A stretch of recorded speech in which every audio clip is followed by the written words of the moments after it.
Hit and run তুলে নেওয়ার দাবি পরিবহন সেক্টরের। ভারতীয় ন্যায় সংহতি আইনে হিট অ্যান্ড রান আইন যেন ত্রিপুরা রাজ্যে প্রযোজ্য না হয় সে বিষয় নিয়ে বিশ্রামগঞ্জ শচীন দেববর্মা স্মৃতি কলাক্ষেত্রে ভারতীয় মজদুর সংঘ অধীনস্থ 4টি জেলার পরিবহন সেক্টর নিয়ে গুরুত্বপূর্ণ বৈঠক অনুষ্ঠিত হয়।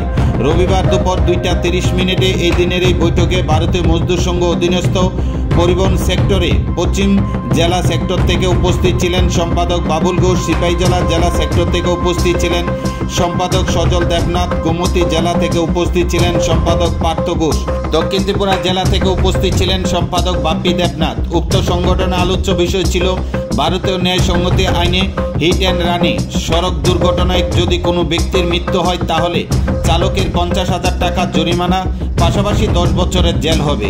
বেশ কিছুদিন পূর্বে বিশালগড় সিভিল জজ জুনিয়র ডিভিশনাল আদালতে ভারতীয় ন্যায় সংহতি আইনে এক স্কুটি চালককে পিষে মারার অভিযোগে চালকের 10 বছরের জেল এবং 50,000 টাকা জরিমানা হয়েছিল।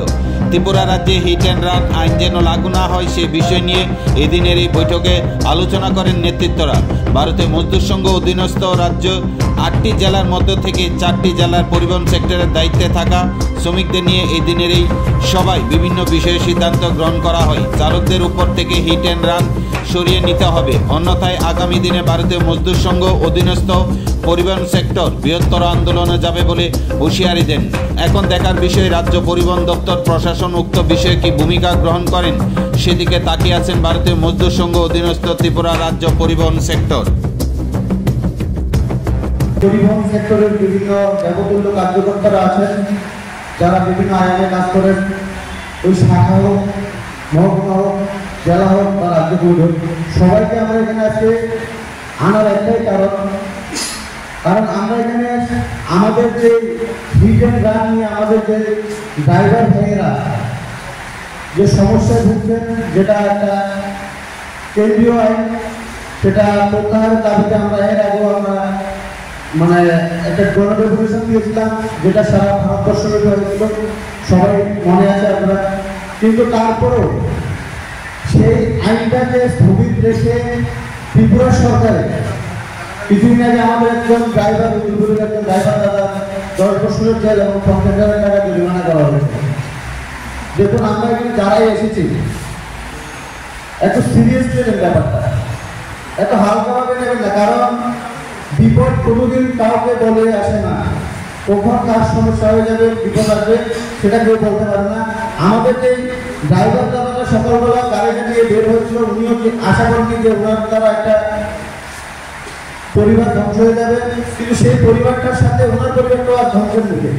তাই আমরা যারা পরিবহনের সাথে যুক্ত, আমাদের বর্তমান রাষ্ট্রপতি সরকাররা নেতৃত্বরা অনেক সময় দেখি যে রাস্তাঘাটে ভাষণ দেন, আমাদেরকে সেই মহাভারতের সারথীর সাথে তুলনা করেন। আমরা সারথী, আমরা জন্ম থেকে মৃত্যু পর্যন্ত আমরা মানুষের পাশে থাকি, কিন্তু আজকে এত বড় একটা বিল পাস করলো, সেটা নিয়ে আমাদের নেতৃত্বদের কোনো অনুশোচনাই নেই।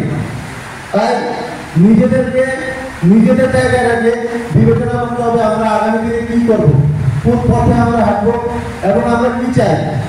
আমরা একটা সরকারকে, রাষ্ট্রপতি সরকারকে সমর্থন করি, কিন্তু রাষ্ট্রপতি সরকারের অবৈধ কোনো নীতি আইন আমরা যেটা আমাদের শ্রমিক বিরুদ্ধ হবে সেটাকে আমরা কোনোদিন বরদাস্ত করবো না। যার জন্য এখানে অনেকেই অনেক রকমের আমাদের উপদেশ দিয়েছেন, নির্দেশ দিয়েছেন যে কিভাবে করা যায়। তাই আজকে আমরা এখানে যে 4টা জেলা এবং আমাদের যে আয়াতগুলো একত্রিত হয়েছি, আমাদের যুদ্ধ শুরু আজকে থেকেই। আমরা লড়বো, জিতবো এবং আমাদের যে সুরক্ষা, সেটা সুরক্ষা আমরা আদায় করব।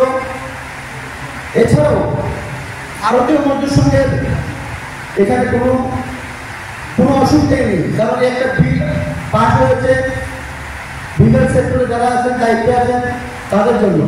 ভারতীয় মজদুর সংঘে এটাকে নিয়ে এবং আপনাদের নিয়ে রাজ্যব্যাপী নয়, পুরো ভারতব্যাপী একটা আন্দোলন সৃষ্টি করতে হবে, যাতে আমরা সরকারের কাছে এই দাবি রাখতে পারি যে এই আইন আমরা মানি না,